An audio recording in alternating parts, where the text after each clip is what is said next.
Welcome to the Living Medicine podcast, where we talk about ethical medical use of psychedelic psychotherapy, teaching skills, examining the issues, and interviewing interesting people. Now let's start today's show. Welcome to Living Medicine's interview with Dick Schwartz, the creator of Internal Family Systems, talking about unusual experiences in altered states.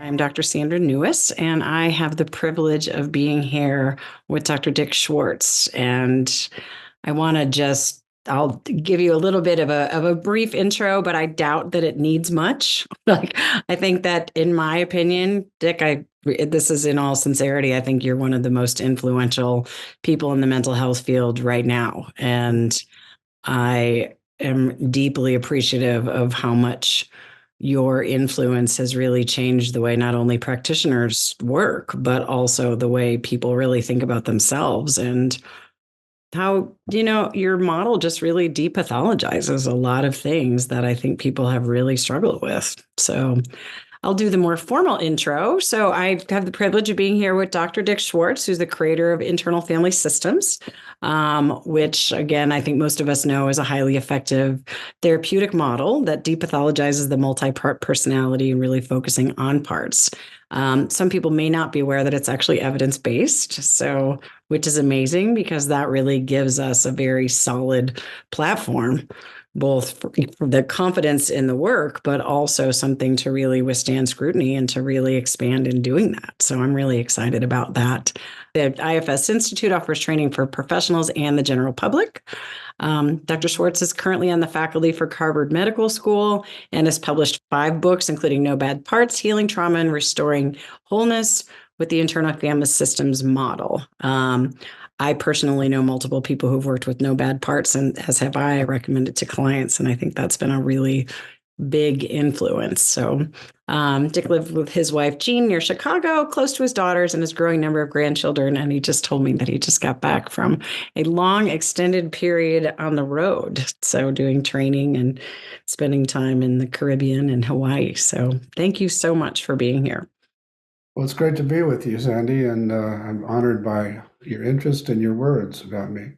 So thank you. Thanks. Just to kind of fill in people, this meeting really came to be. We were introduced by Dr. Ron Siegel, who I did an interview with and have had the pleasure to spend time with at conferences and also in Costa Rica, because we began speaking about what he referred to as, quote, somewhat atypical linguistic phenomena, and different atypical phenomena. Atypical meaning that it's not kind of the phenomena that we necessarily see in regular therapy sessions, was found within psychedelic work. I have experienced some of that myself. I've seen it in clients. We see it in trainees in our training program.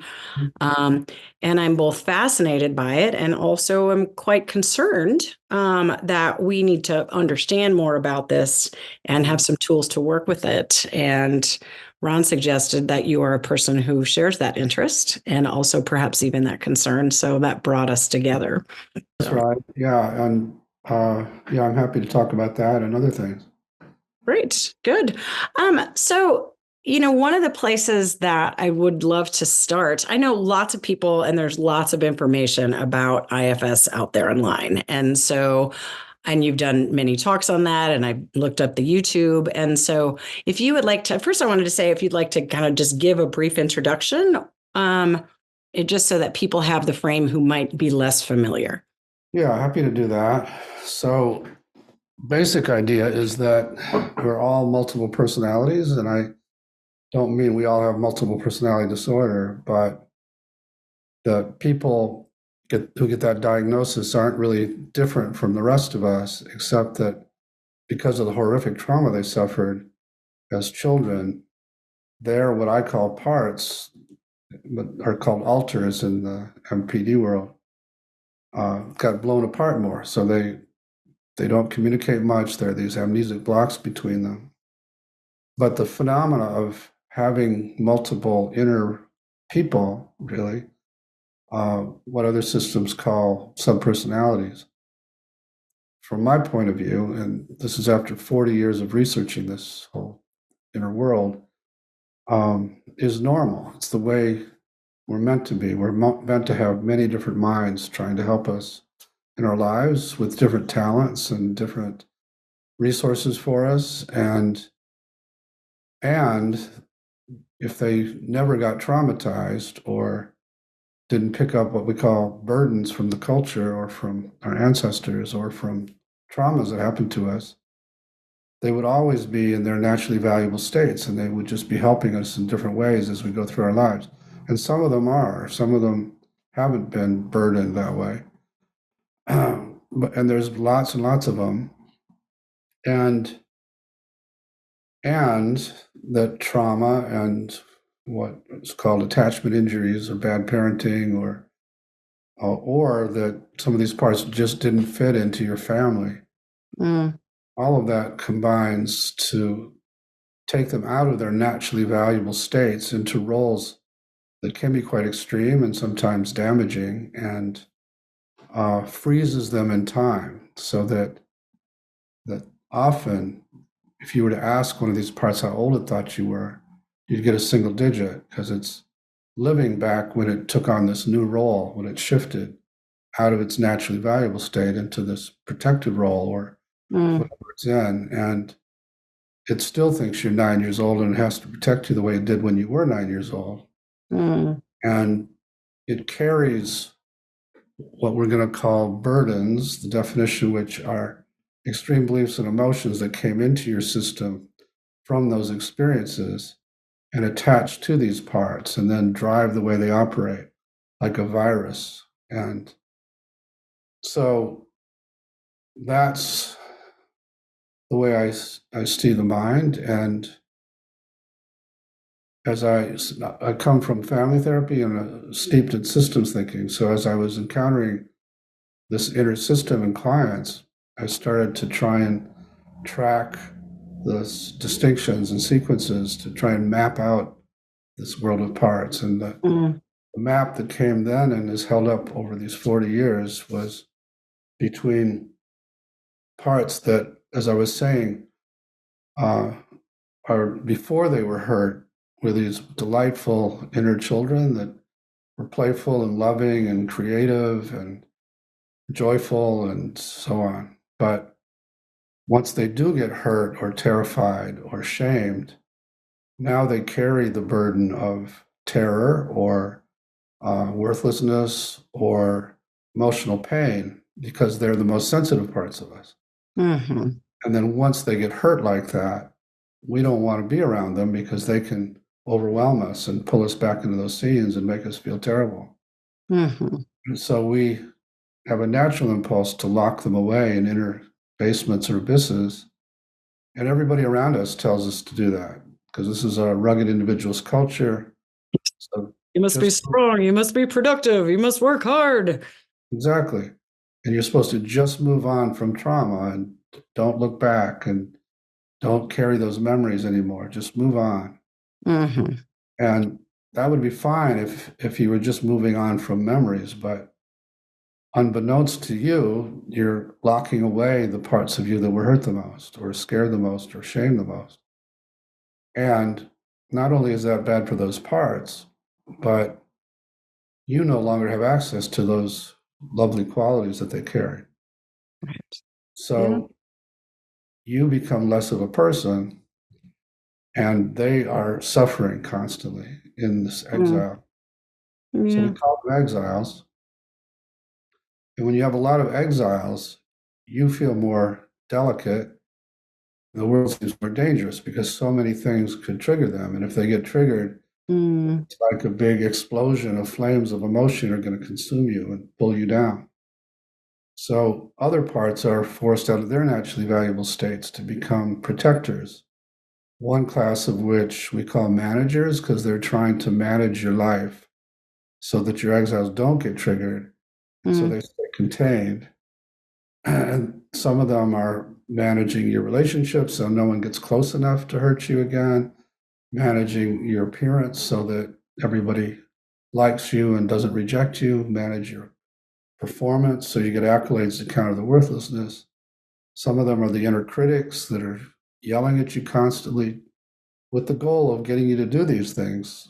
But they don't know what to do with you but to scream at you, or they're trying to tear down your confidence so you don't take any risks and protect you that way. So Yeah. there's a whole series of manager roles. And again, that's not who the parts are. That's the role. Just like kids in a family, functional family are forced out of their natural states to be in these roles in the family. It's the same process. Right. And so those would be otherwise known as the defenses. And events will break through those defenses and trigger your exiles, no matter how strong your managers are.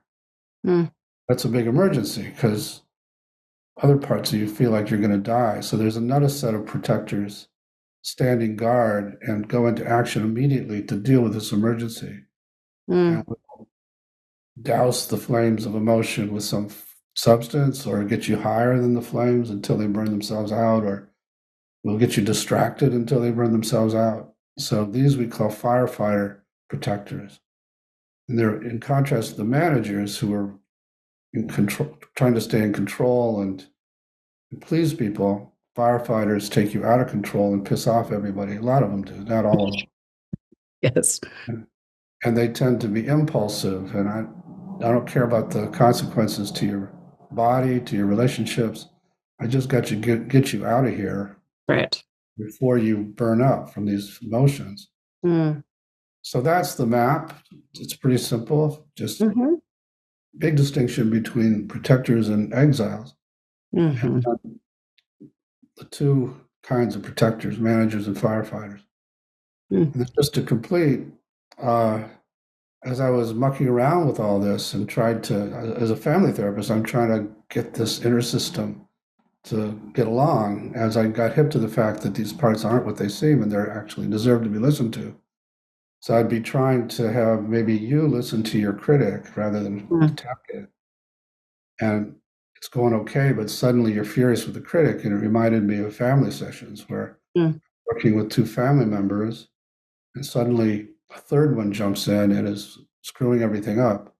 And as family therapists, we learn to ask that person to just stay out of it and step out and go back to the dyad with better boundaries. And things work out when you do that. And so it reminded me, as I'm working with you and your critic, maybe some other part jumped in who hates the critic who's talking. So I might ask you to get that one to step out, get another one to step out. And as I did that, it was like this other person would pop out who had all these great, what we call C-word qualities, knew how to relate to the critic in a way that was helpful, and was calm and was confident relative to the critic, was even had compassion for it, was curious about it, all these C-word qualities. And when I would ask people, what part of you is that? Because that's great, let's keep that around. They'd say, that's not a part like these others. That's me, that's myself. Like your authentic self. Yeah, so I came to call that the self with a capital S. Now, 40 years later, thousands of people using this all over the world, we can safely say that that self is in everybody, can't be damaged, and knows how to heal, and is just beneath the surface of these parts, such that when they open space, it pops out spontaneously. And relating all this to psychedelics, for some reason, psychedelics have the effect of putting your managers to sleep or offline, which releases a huge amount of self. That's a big invitation to all these exiled parts to get attention. Yeah. So healing possible.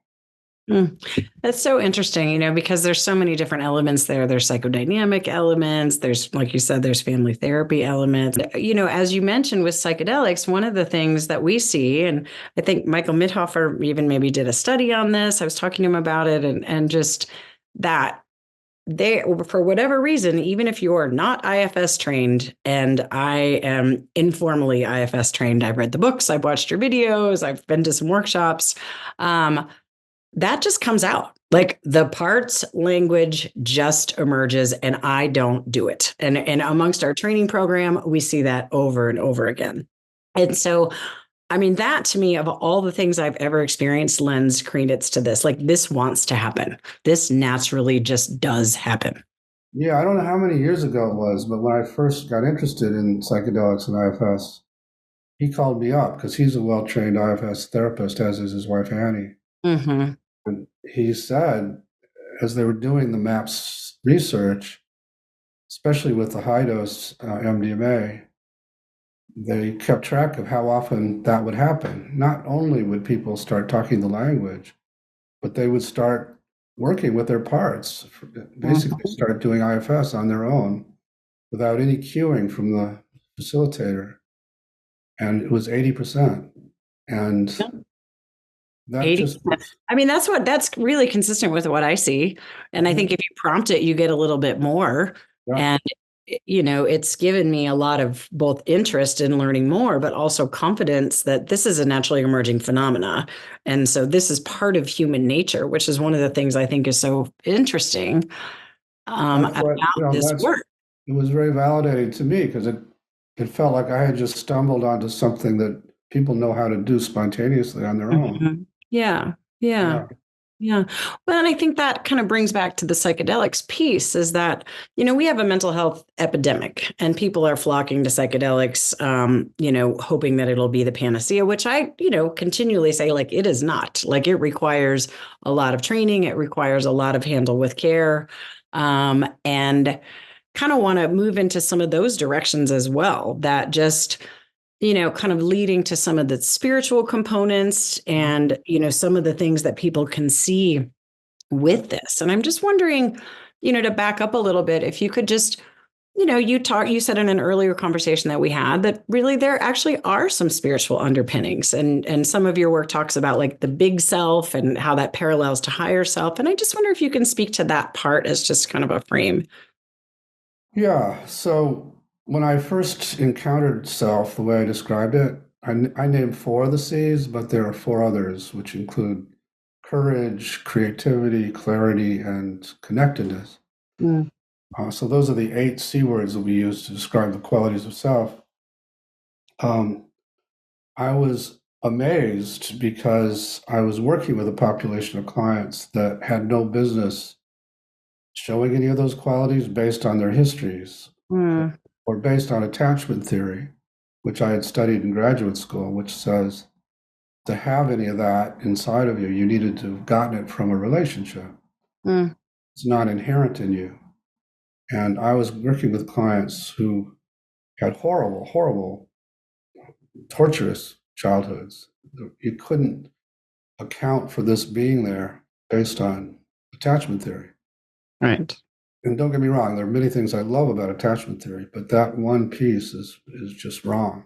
So you're saying that attachment theory implies that one can't develop attachment, and therefore, since the 8 C's are so much about connection to self and others, that one might speculate that that wouldn't exist if somebody has a whole bunch of disrupted attachment. Is that what I'm hearing you say? Yeah, that attachment theory basically posits that you get those qualities from relationships. It's Mm-hmm. not inherent in us. Mm. And so if you don't get them from a parent, then you got to get them from a therapist or you get them from a spouse or some intimate relationship. And here I was finding this in people who've been, like I said, tortured every day. So I couldn't square that with psychological theories at all. I searched. Mm. And it wasn't until some of my students started saying, well, what you're talking about sounds like what I've been studying in Hinduism or studying in Buddhism, or it turned out that all of the world's spiritual traditions know about this, and almost no psychologies know about it, and they have words for it. And so I actually co-authored a book on that topic with a guy named Bob Falconer called Many Minds Oneself. And Mm-hmm. because I came into this a very a-spiritual person or even Mm-hmm.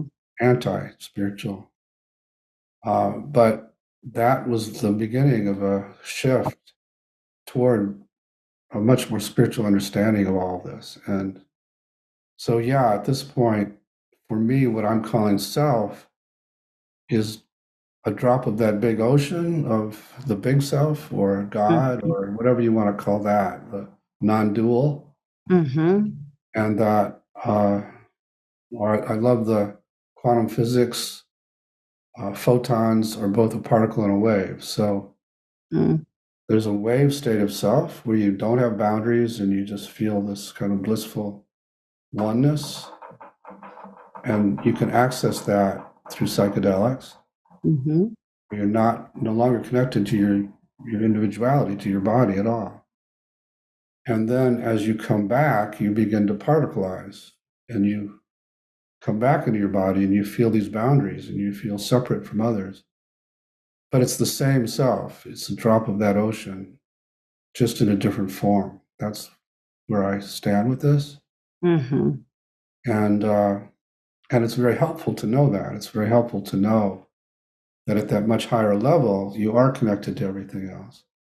And that what we call death is just a transition to that, so on. And so that's, for me, one value of psychedelics is driving that home. Like, before I did that, ketamine in particular, I kind of thought that death wasn't so bad and it's just a transition. But after having done it a few times, I know that that's where we're headed and that it's all okay.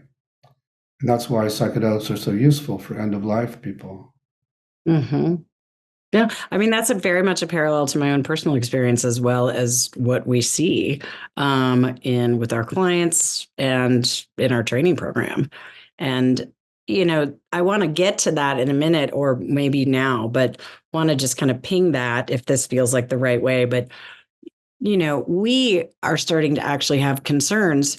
Not that we shouldn't be looking for that, but that as practitioners, we need to be really careful about that, as this like endless searching for this like ever deeper spiritual phenomena is really maybe one of the pathways to addiction.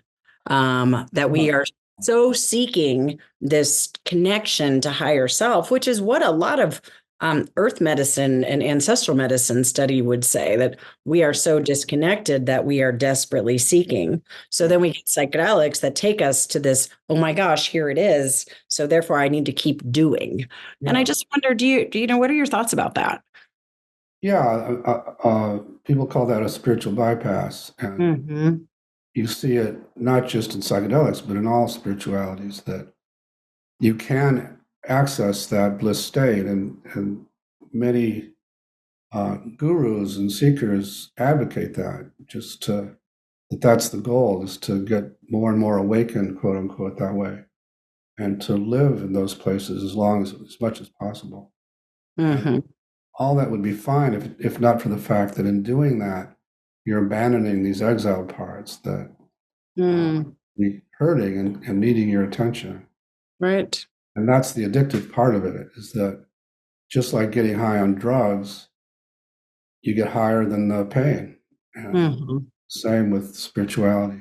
Yeah. Well, and it's interesting because it's like, to me, that's only one aspect, like there's it's a poster. I mean, it's like a Buddhist meme, but one of the quote things is, carry wood, like chop wood, carry water, like enlightenment, chop wood, carry water, enlightenment, chop wood, carry water. And that strikes me that that's kind of that. Like, yes, we have these moments and it might illuminate what we could be striving for, but are we really is that really enlightenment? Right? Or is that a window into what can be that we should continue to work towards helping our nervous system get towards and work with our exiles to be able to access that more fully in the day-to-day? Yeah, I mean, that's, again, one of the values, I think, of psychedelics, is that you get there, you feel it, and then you bring it back. Back that kind of what we call self-energy that you can access when you get that non-dual, and you bring it back to your parts. And when you come back with that much self, that just by itself relaxes everybody, and you can do a huge amount of healing. That's such a lovely way to say that, when you come back with that much self and then everything relaxes, because that's very much a parallel to my experience one of the things I've gotten from my own spiritual study is this, the phrase expansion and contraction. So I teach clients like, you go to these places and you expand, and then nature pours a vacuum. So you're going to want to contract, right? Like, the protectors might come back online. Yeah. So we need to kind of ground ourselves in the expansion, recognizing that real life has a degree of real life. And Yeah, and that's one of the dangers because although it hasn't happened nearly as much as I expected, there is what we call protector backlash. So what we learned the hard way without psychedelics is the importance of working with protectors to get permission to go to these vulnerable exile places that they've been trying to keep you away from for decades. So we learned all the protector fears, and we learned how to address those fears and how to get permission. And psychedelics can very spontaneously take people to those places. Yeah. Because it does put the protectors to sleep. Now, I expected a lot more backlash from that. My thinking about why sometimes people don't have that experience is because when you access that much self, as I said earlier, the parts just get calmer about, okay, there is this big, strong person in us who can handle all this stuff. We don't have to punish them for going to these vulnerable places because they can handle it. And some people still do, but we've learned before the medicine is injected to work with any protectors and all their fears about what might happen during the journey or about going on the journey at all, and address those fears. And so our subjects don't go without permission from their protectors. And that seems to make for calmer and deeper journeys.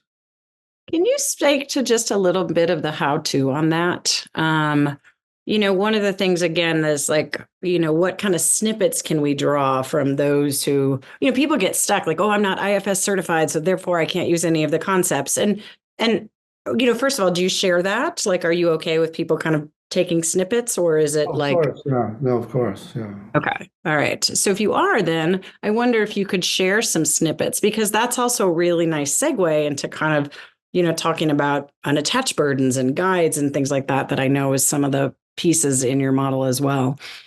Do you want to role play it? Sure. Okay, Sandy. So as we contemplate going on this journey, what comes up for you in the way of fear? I'm afraid of what the other people in the group might think. I'm afraid of what you might think. I'm afraid I might do something weird, or that something unexpected might come out and everybody's going to think I'm strange. Okay. So that makes sense. And something like that might happen. I can promise you I won't be judging you, and we can check with the rest of the group, and I suspect they'll answer the same way I did. So so how does that protector feel now as I address that fear? That feels really good. And I wonder if people would be honest. I wonder if you'd be being honest. Okay. I can promise you I'm being honest. I've had journeys myself, and I did strange things, and so I know it just happens. And so anyway, I would just go on about reassuring that way. Right. And would you then literally have people say that if it's a group, do you have people say that and then have others kind of quickly respond? Like, do you do that level of process with it? Well, sure. Yep. Nice. I love that. I mean, I know when you said it to me, just my nervous system, I just kind of just softened a little bit. Like, yeah. And I noticed that you say that with such authenticity that, that's one of the things that we really want to kind of put into the field, is really the importance of really showing up in as authentic a way as you can as a practitioner, because the energy is charged. It's important. Absolutely. So when we train therapists, a lot of the training is designed to help them access their self when they're doing the therapy, and know when their parts are interfering, and help them quickly get out of the way. So there's some markers for when you're in self and when you're not that it's helpful for people to learn. So for you, a big piece is just getting permission, Yeah. like naming it as though it's the most normal thing in the world, Right. and then getting permission, having them speak that out loud, you holding that from the place of the 8 C's. Right. And I'll say to these parts, we're not going to do it if you don't want us to. You're the Mm, boss. mhm, So mm. we're not going to do it until you give full permission. Well, so one of the things I've always noticed when I've, watched you work, or just, the pieces, is talking to parts as though they are alive, as though they have separate personalities. I know I've heard you talk in other domains about there really is a difference between DID, but not really, right? Like it's more about the rigidity and the way that settles in. And so what I'm also really interested is this piece about unattached burdens and guides. I've been, looking at Bob Felkener's work as well. Obviously, the two of you have worked together.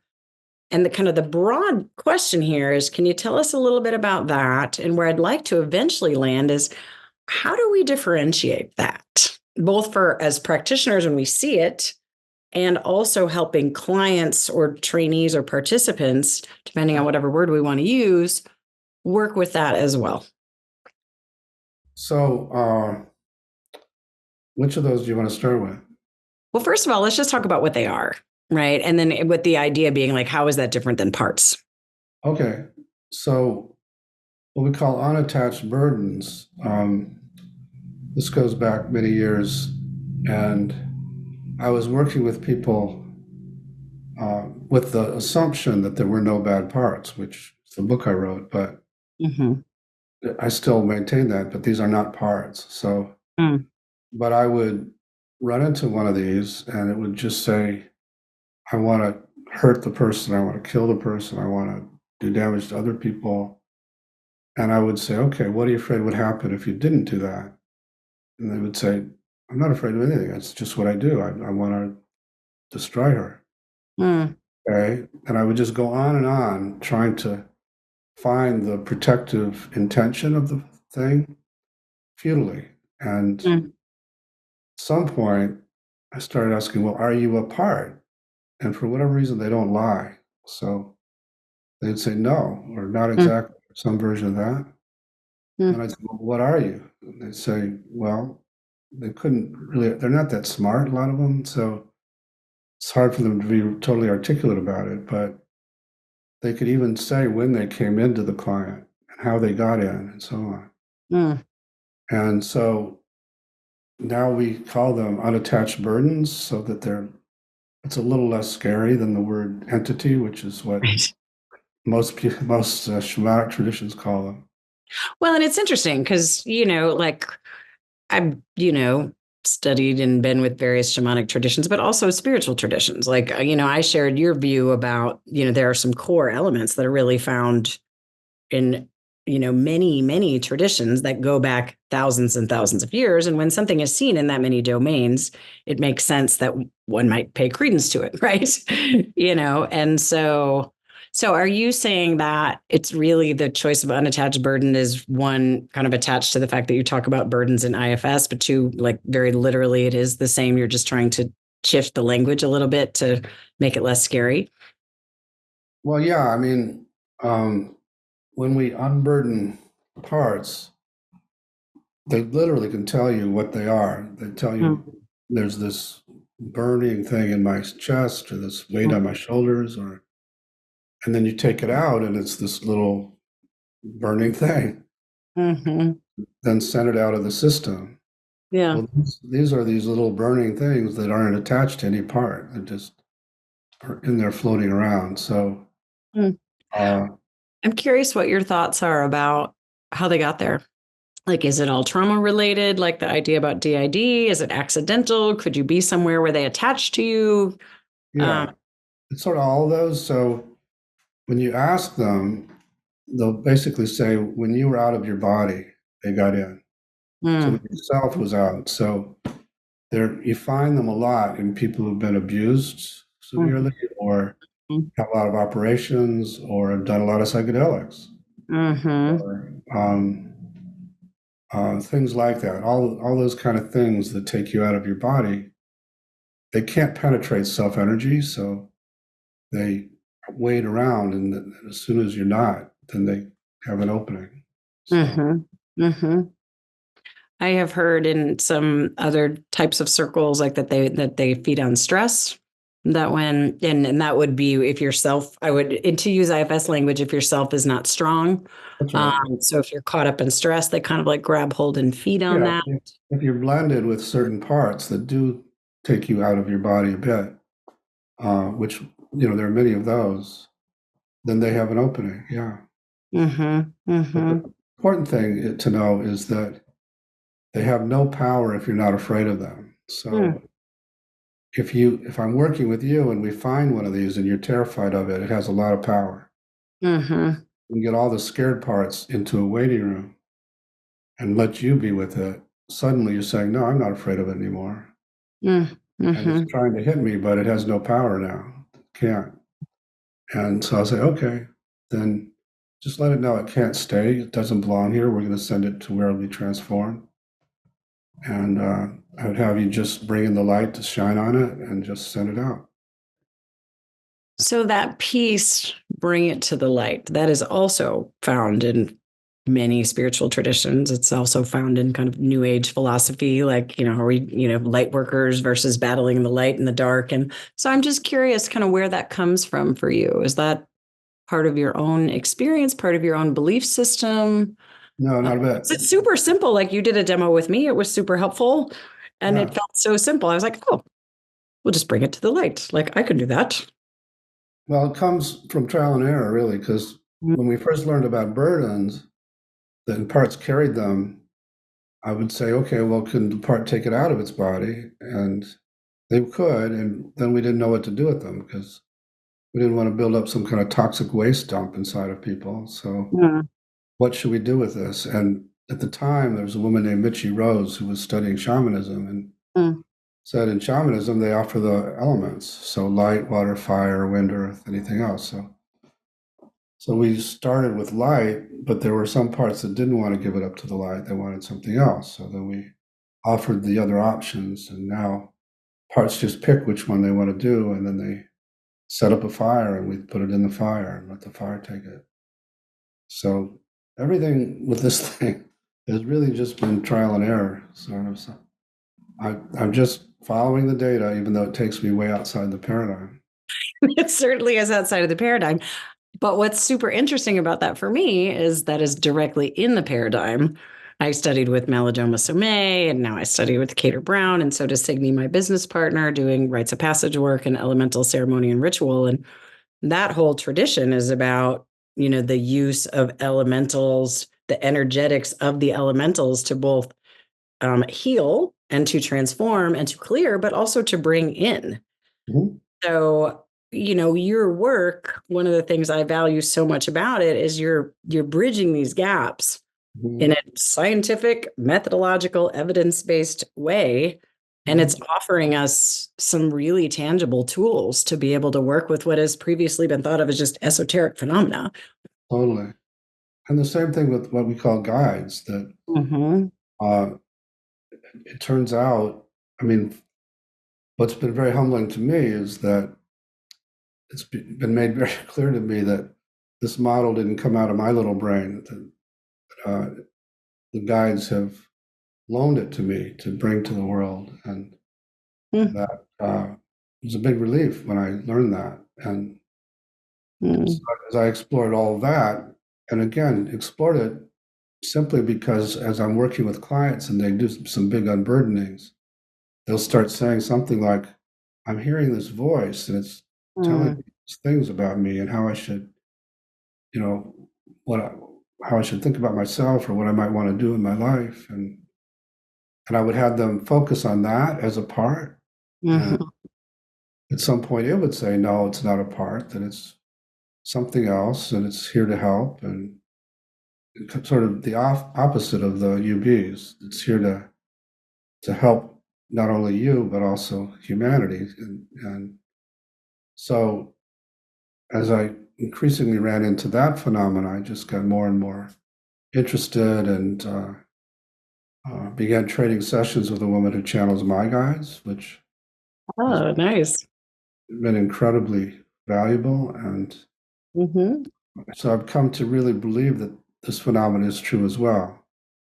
And it's ironic that basically ours is the only culture that doesn't know about this or doesn't believe in it. Well, that's the thing, right? I mean, it's like, Christianity would call it Jesus and God or the Holy Spirit or however we're going to call it. And, not to go too far down that rabbit hole, but, it's possible that it's all the same thing, like that it's ultimately the same phenomena being understood in different ways. At least I'm certainly open to that. And, What the guides will say about that is they'll come in the form that you listen to. mm-hmm. For Christians, they come as Jesus. For other religions, they come in other forms. Mm-hmm. They just want to be heard. Yeah. Well, and so you mentioned that you kind of almost had a download with this. Would you say that came over many years? Would you say that came kind of one day? Like, I just wonder how much of that you're interested or willing to share. They've been kind to me. So they gave me one piece at a time in ways that, because I came into this, I come from a hugely scientific family. Mm. 3 of my brothers and my father were medical scientists. And so I think that's partly why they picked me, because I had this huge skeptical part and I could be Mm-hmm. more easily believed. And so they would just kind of reveal things to me one piece at a time that I could actually digest. And so it took a while. Yeah. I mean, that is just so interesting. And I just am deeply honored that you're willing to share about that, because that's so important. Because, like, our culture and psychedelics, one of the things I think is just fascinating about, really, if we're going to call this a cultural movement, which I believe it to be, is that it's being driven by science, and awesome. And it needs to be, and it should. I was trained as a clinical researcher, like how to do psychotherapy outcome researcher, and to be skeptical and to rule out all alternative and rival hypothesis. So I share that as well. Well, also, I call myself both a skeptic and a believer. Like, I'll be open to it, and I'll also question it and still do it every step of the way. And so, here are you in a position of influence, obviously really intelligent and well trained. And now you're in a position of influence, and the willingness to speak openly about that is a real gift for all of us. Really. Thank you for that. You're welcome. I mean, that wasn't always the case. And because I had ambitions of trying to revolutionize psychiatry and so on, and academia. Well, but you are. You're doing it. Not really, not the hardcore at all. So I went grassroots, and I waited until the movement had grown to the point where it couldn't be reversed by coming out about some of these things. Right. I think. Yeah. And also, I asked my guides if I should be talking about it, and they said, "Hell yes, you should be talking about it." So I'm nothing if not a slave to my guides. So. Well, and that's honestly been some of my experience as well, that it's really important for us all to be speaking this language. And really, the linkage between being able to language spiritual phenomena, if we're going to call it that, we can call it shamanic phenomena, we can call it whatever we want. But bridging that with the science may ultimately be really that it's not either or, that it's always been both and your model gives us some language and some tools to be able to work with that, really, no matter what your belief system is. Like, it doesn't really, it gives us an opportunity to not have your belief system matter. Exactly. And I'm careful to not impose any of this on students, so that you can be an atheist and go to the training and come out knowing very well how to do IFS, and you don't have to believe any of this. So. Yeah. So for somebody who might, so then I have a question. Sort of, you talked about how we determine, the unattached burdens. Basically, they are truth tellers. They don't seem to have any protective elements, no matter how hard you dig. They really seem to have a destructive force without that protective piece. Um, Right. Mhm. and they seem to be responsive to being removed using elemental kind of ritual or elemental language, whether that be light or fire or water or air or mineral. Well, they're not responsive in the sense that they're kicking and screaming and they're terrified to leave. They don't have a choice about it. Okay. All You can right. do it in a compassionate way. So we identify them based on those kind of criteria. Mhm. And any other criteria that would be helpful for people to kind of, if they're sitting there working with the client, like here's the scenario. They're working with a client. It's either in a training retreat, like the kind that you do, that we do, or they're working with a client, like an actual psychotherapy client, and they see something that they wonder if this is this. The criteria that they might use are, like you said, they tell the truth. They don't have a protective Yeah, element. start out assuming it's a part and interview it like it's a part. And if it, I would spend hours. The thing would just keep saying, "No, you don't get it. There's nothing good about me." And so, yeah, the danger in talking about it is that people assume certain parts are these things and will try to send them out. I see. And then they become an exile. Yeah, and then they'll exile them. Uh-huh. Okay, that's really important. I totally get that. Makes a lot of sense to me. Yeah, so you really want to be sure it is one of these things, and the more you do it with them, the more uh, quicker you can realize that it's not a part. Okay. And so what I hear there is, to people new to this work, assume it's a part first. Yeah. When in doubt, assume it's a part and work with it as if it were a part of maybe a firefighter or something else that had a more destructive type tendency, and work with it in that way first. That's right. Mm-hmm. And then how about differentiating guides from parts? Like, how is that a useful distinction? Is it important? Does that naturally emerge for people, for yourself? Has that naturally emerged? Is it something we should be wondering about? It is useful in the sense that it's useful to know how to call on them and how to listen to them and things like that. So, um, how to distinguish them? Again, I have a T-shirt that says "Just ask." So I love that. ask them That seems also. simple. If you ask them if they're a part, they'll say, "No, not exactly. I'm something else." Mm-hmm. And again, they're just always uh, valuable. They're just always helpful. Mm-hmm. Mm-hmm. Okay. So maybe what I'm hearing you say at a basic level, then tell me if I've got this right, is basic level again means somebody who's doing psychedelic work that is not fully IFS trained, but is witnessing this phenomenon. Mhm. Because really, I think we share the goal of wanting clients, trainees, practitioners, participants of all sorts to not be traumatized by the emergence of these kinds of phenomena, as well as recognizing that with psychedelics, we probably are, that's my experience, opening up more. Yeah. So it's really important that we hold the space with the 8Cs, Yeah. right? I mean, I'm putting words in your mouth now. I don't mean Well, to, that's but right. I'll just get that out there. I can't overstate the importance of you, the facilitator, keeping the room full of self energy while people are Yeah. in. Oh, I love that. And that can be challenging if it's a MDMA trip or a psilocybin trip that's going on for 4 hours. Mm-hmm. Takes a certain amount of concentration, and Mm-hmm. it's another reason why I prefer I mean, ketamine. Yeah.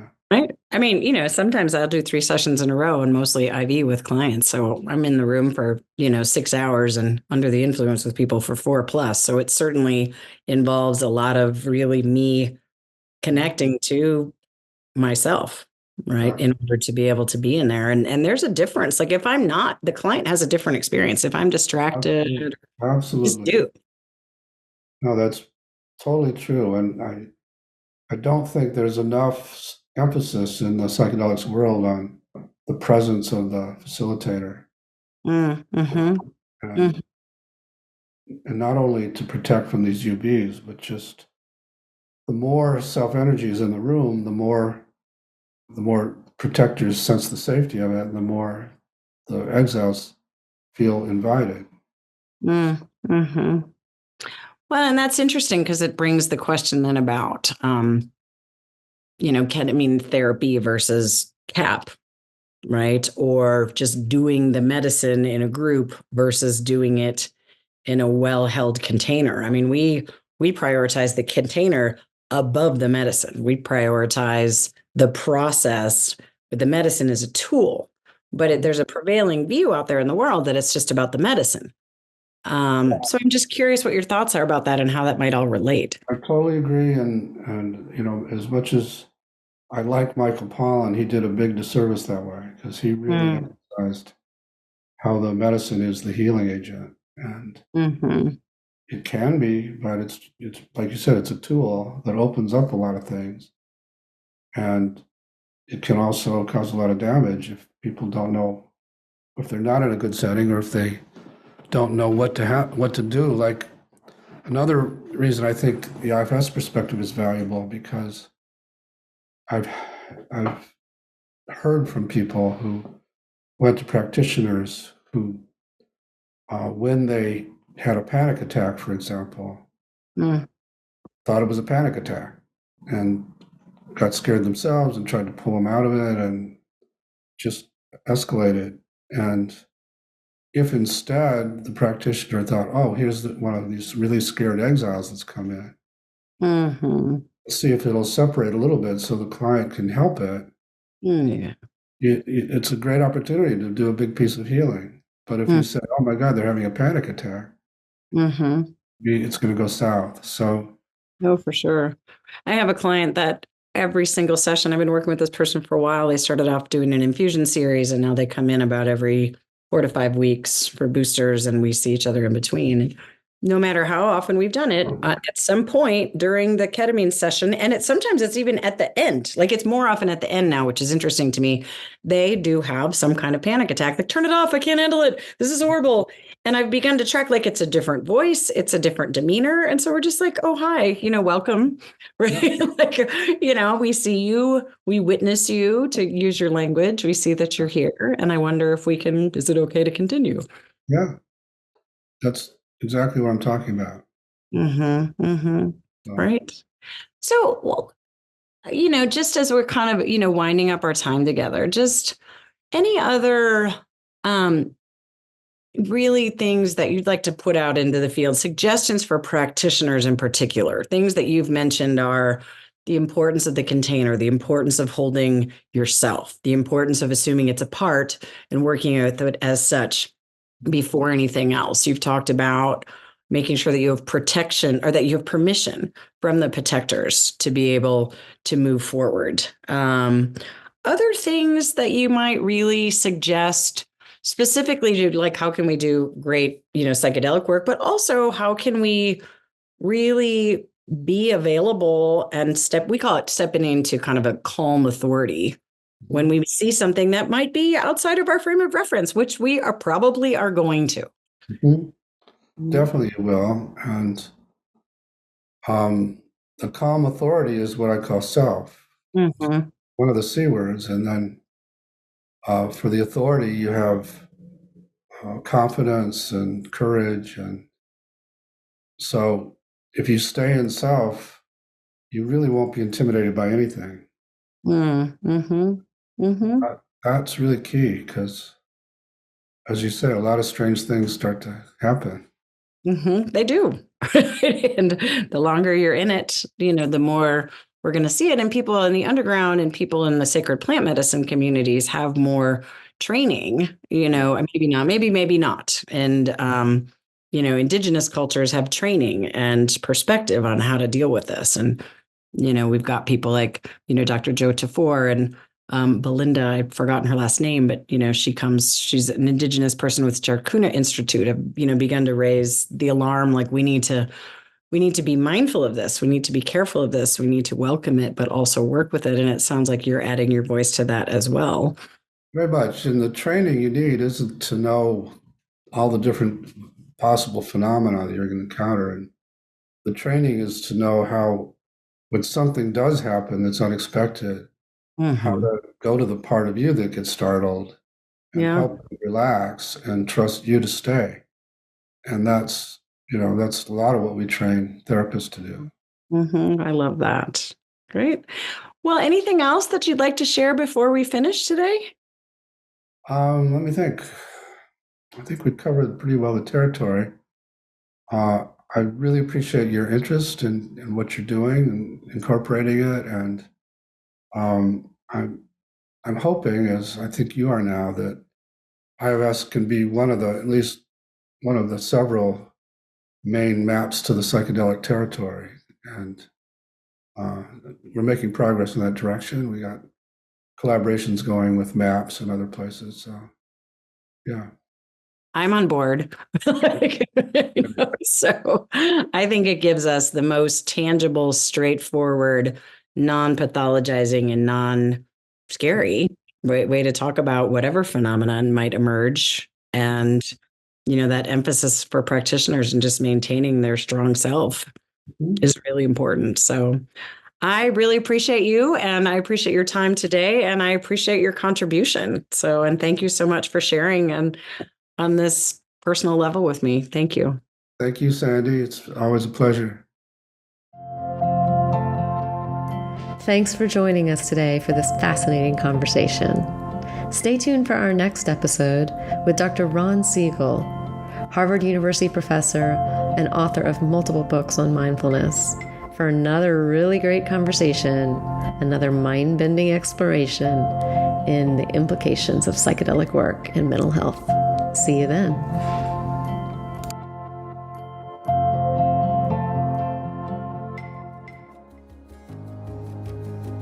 Thanks for listening to Living Medicine.